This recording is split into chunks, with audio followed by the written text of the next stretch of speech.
go. Hello, hello, hello. Greetings to each and every one of you. We just giving it a little bit more time for a few more people to join in. But I thank you all for joining in with me. If you can just share and tag and share, I would greatly, greatly appreciate it. Let me tag to my church folk, my church.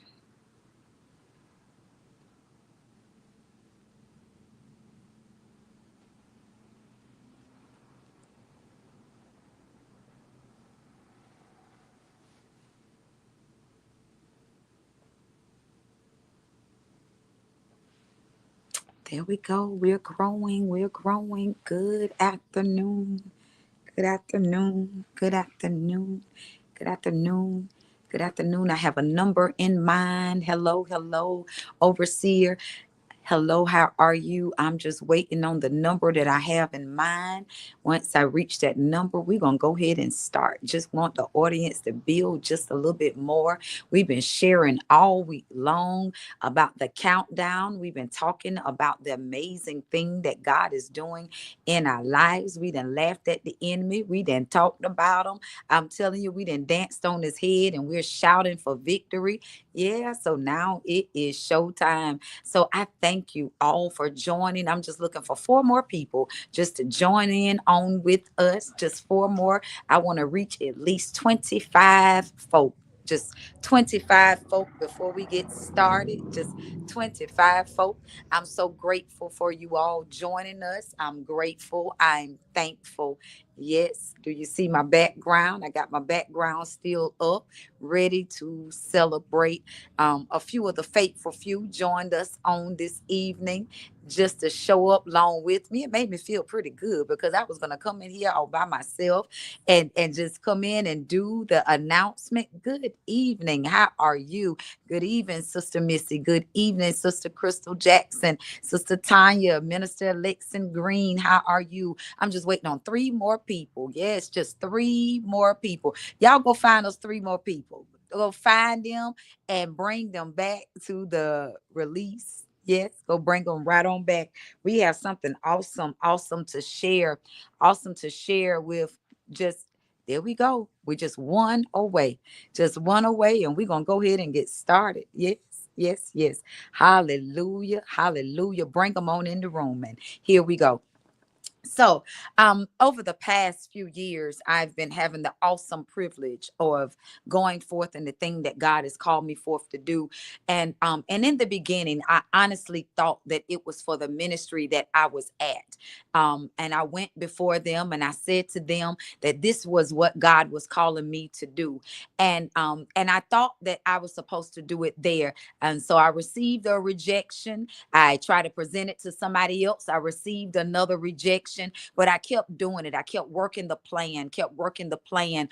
And oftentimes we go in a place of discouragement when we get discouraged, when we don't see things going forth the way that we desire for it to go. And sometimes we begin to quit. There's a woman, I share her all the time in my church ministry, and she talks about how when God called you to do a thing, God never asks you about how much money you have. He never asks you about how many people are supporting you. He never asks you about who got your back, who's cheering for you. God has given you something to do, and you got to figure out a way in order for it to get done. So as I begin to get lazy on this year, I got lazy in it. As much as y'all see me doing, I got lazy in my own dream because I got tired of being discouraged. You get tired of getting all the no's, and you get tired of people not supporting. You get tired of just going back and forth with people. And I got there and I quit and I started pushing other people to go forth in their own ministry when I wasn't even doing my own. God began to light a fire up under me. And when the woman of God came in November to preach at my anniversary, she prophesied the word go, said, "That's all I keep hearing for you." Even after me and her began to have dialogue, I never talked to this woman before. I never said anything to her. It was my first time meeting her when she came to do and I'm feeling like I'm about to cry. When she came to do my anniversary, it was my first time meeting her. Me and her ended up having a conversation afterwards, and there was some stuff that I put in my dresser drawer that I have not even touched since I wrote it, since I did it, and I just left it there because I got frustrated. I was tired. I was tired of fighting against all the naysayers. I was tired of fighting against all the people that were saying that it won't happen, that it won't go nowhere. I was tired of fighting against the people that I pray for, but they don't ever support me. They look for a word. They look for a private word in my inbox. They look for a private word when they text me, but they don't ever show up to my church service. They don't ever show up to anything empowerment that I'm doing if it costs them something. And so God started telling me that I'm trying to minister to the wrong crowd. You so busy trying to fly low, and I'm now launching you to someplace so much greater.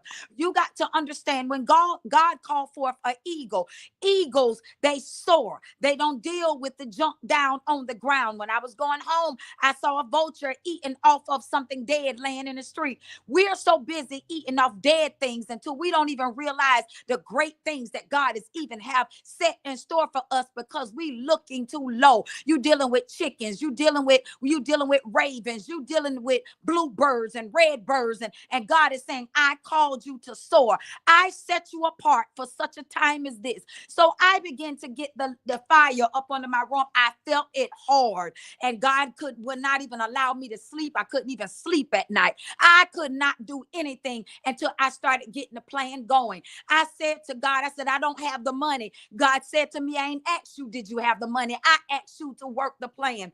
On this past week, see, the people that showed up here, I'm sure that they already know some kind of way, just a little bit of what God is doing. But I was in the shower on the other morning, and the Lord spoke a name to me so clear. He said, I need for you to call her. He gave me her first name and he gave me her last name.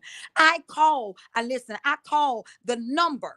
And I wasn't even for sure that somebody was even at the number by that name. And they said to me, hold on just 1 minute. Let me go get her. So when they brought her back to the phone, I told her what I was trying to do. She said, let me tell you what I got in place that I can be able to help you. And so she started telling me everything. She said, I need for you to start telling me some of your plan, some of the stuff that you got going. She said, not only will I cover your church, I'll also cover your business, and I'll also cover this right here. I'll give you the tools, I give you the resources, I give you everything that you need for you to be able to go forth. All you need to do is just go forth. When she started telling me the plan, she came back and told me it wasn't up for $45 in order to be able to tap into her so that she's able to help me to get where I need to get.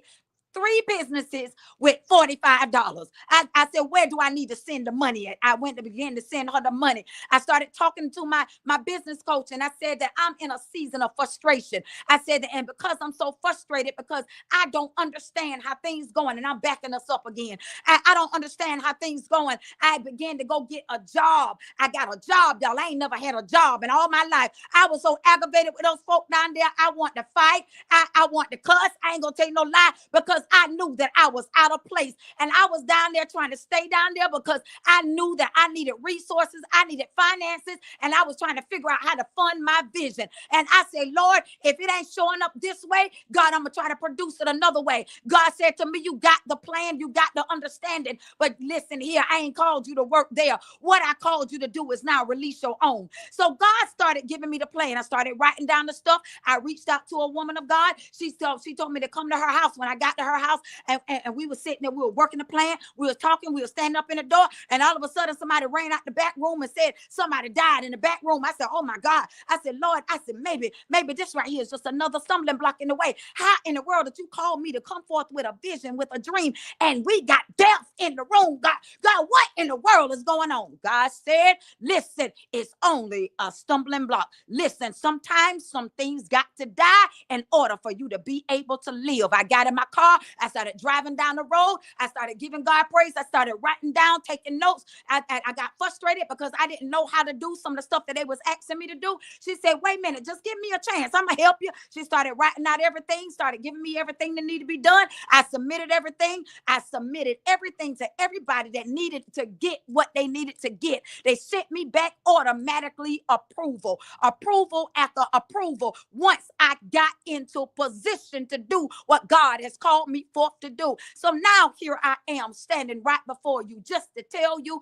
this right here is my launch. Just right here to tell you that now God has allowed me and my husband to now be the president and vice president of our own school. We're now about to go forth. We're about to release and we're about to move forward. Listen, we already got everything in place. We already got everything done. Listen, we're not only going to be releasing certificates. We're not only going to be releasing diplomas. God has also put people in our path that we're going to also be allowing people to be able to get their associate degree, their bachelor degree. We're going to go all the way up to master's and doctorate. Listen, God is operating and moving on our behalf. We already got an entire staff. We already got people that's already working for us. And listen, they said that, listen, all I want to do is help you to be able to get the thing running. And so here we are now right here on the cusp, about to leave out of 2024. And we're about to walk in 2025 with gold on our backs. Listen, we're going to have open house. Listen, we're going to have open house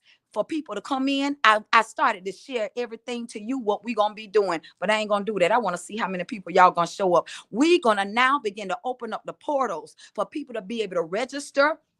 They're going to be able to register and go online, and they're going to be able to do whatever they need to do. And we're going to begin to get things in place. And we're looking to start school in January. We're on the same system and the same cycle as regular colleges. Listen, and the ladies told us we got so many times, so many weeks in order to be able to get it done, or we're going to have to back it up to May. I said, I ain't backing nothing up. I done backed up too many times. And I'm like my brother Travis that's sleeping in his grave right now. I ain't backing up no more. I'm not backing up no more because I know what God has called and placed upon my life. So here we are.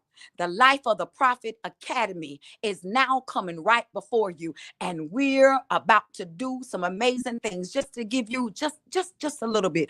People that want gifts and that don't understand their gifts, that don't understand their callings. We're going to help you to be able to understand your purpose. We're going to be able to help push you that you are able to not only get that, but you'll also be able to get counseling degrees. You're going to be able to also get, the lady sent back to me about grief counseling and people that been struggling with grief and going through depression. We're going to be able to break that stuff up off of you. And you're going to also be certified in the midst of it. Listen, when you come out of this, all the hell that you've been through, you're going to be able to minister to somebody else how God has brought me over. I got a t-shirt and a certificate after I had to go through that last trial. So listen, God is up to something amazing. And when we do our ribbon cutting for our school, when we do our ribbon cutting for Divine Destiny, to be able to present Divine Destiny Ministries, the place that you can be different in order to make a difference, and also the Life of the Prophet Academy, I'm telling you, it's going to turn Hartsville inside out. Inside out. The Life of the Prophet Academy is right here before you. We got t-shirts, we got bowls, we got bottles of oil, we got what else do we have? We got cups, we got listen, we got it all. We got t-shirts, we got hoodies, we got all this stuff coming right before you. And I'm telling you, we're about to turn Hartsville, Darlington County, Florence, and anybody else. We're coming for you because God has placed the spirit of go upon my back, and we're now going. Have an awesome and wonderful day. Share and tag and share, and to God be all of the glory.